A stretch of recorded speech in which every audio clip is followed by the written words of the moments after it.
Ser generalista é aquele cara que joga futebol, que joga vôlei, que joga basquete, que faz musculação, que pedala, que corre, dança, que joga peteca, faz luta, yoga, faz pilates, faz crossfit, faz bambolê. Esse é o generalista, né? Aquela pessoa que tem condições de realizar qualquer tipo de movimento. O especialista, ele só é bom naquilo. Atleta de alto nível. Hoje tem mudado muito, mas antigamente o atleta de alto nível, ele só treinava aquilo ali, se tornava especialista naquilo e acabou.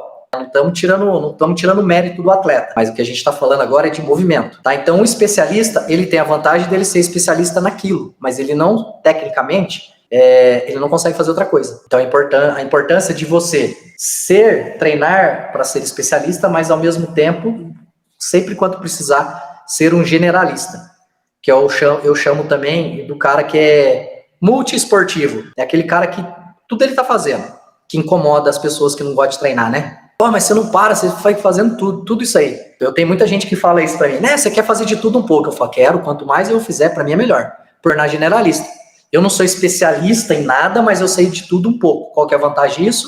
O meu corpo ele vai se tornar cada vez mais funcional. Então, tudo tem os prós e os contras, mas você deve treinar para ser um especialista, mas quanto mais generalista você for, é melhor. Especialista também, a gente pode falar em determinada capacidade física. Aquele indivíduo que ele é só forte, ele não tem capacidade aeróbica. Ou aquele indivíduo que ele só tem mobilidade, ele não tem força.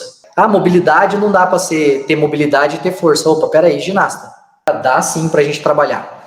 Então, o especialista, a desvantagem do especialista é que ele fica bom somente na determinada área, determinada capacidade física, determinado padrão de movimento, mas ele não consegue fazer outra coisa. Ah, mas eu sou lutador de jiu-jitsu. Você pode se tornar um especialista no jiu-jitsu, mas as atividades que você for fazer, levantamento de peso, pode refletir para o Gil? Pode.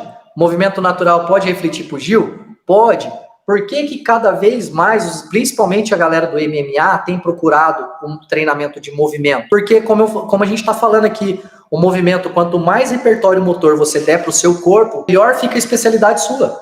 Movimento, não estou falando de ficar imitando animal, não estamos falando disso.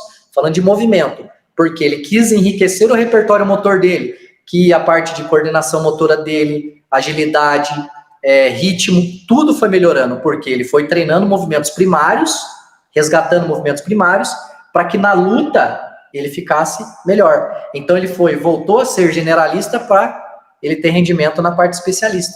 Eu treinar handstand, o que eu tenho que fazer? Tem que treinar handstand, né? Parada de mão, tem que treinar parada de mão, parada de mão, parada de mão. Mas quando eu ficar bom na parada de mão, eu tenho que voltar a ser generalista, eu tenho que criar outras condições. Ah, mas para parada de mão, eu tenho que treinar parada de mão? Sim. Quando eu ficar bom na parada de mão, o que eu tenho que fazer? Parada de mão. Depois, parada de mão. Mas eu tenho que procurar criar outras estratégias para não sobrecarregar o sistema, tá? Então, assim, pode ser especialista? Pode, mas quando a gente fala de movimento, é ser generalista.